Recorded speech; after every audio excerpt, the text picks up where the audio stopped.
Larry West was looking for a hobby that would combine visual arts and American history. And he found it in 1975 at an antique store in Mamaroneck, NY.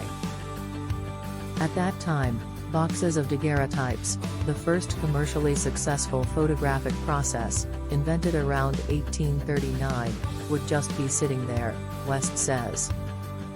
So he bought one that happened to be, of, an African American, he tells Weekend Edition. And I was fascinated. That purchase embarked a 45-year hobby and passion, with West collecting antique photographs from some of the early African American photographers, including James P. Ball, Glenalvin Goodridge, and Augustus Washington. Now, his collection of 286 objects dating from the 1840s to about 1925, which includes daguerreotypes and other early types of photographic works, has been sold to the Smithsonian American Art Museum in Washington, D.C. Stephanie Stebich, the museum's director, calls it a transformative collection for us.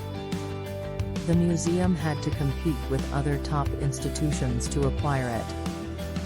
Daguerreotypes were widely popular in the 1840s and 1850s, and it's estimated that 3 to 5 million were made in the United States.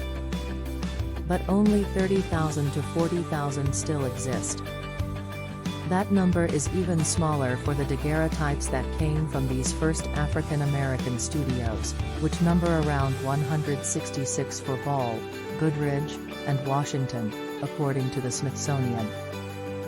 West collected 40 of them, making them as rare as hen's teeth, Stebich says. The purchase means the museum now owns the largest collection of daguerreotypes by these three black photographers. The daguerreotypes are portraits of both black and white subjects.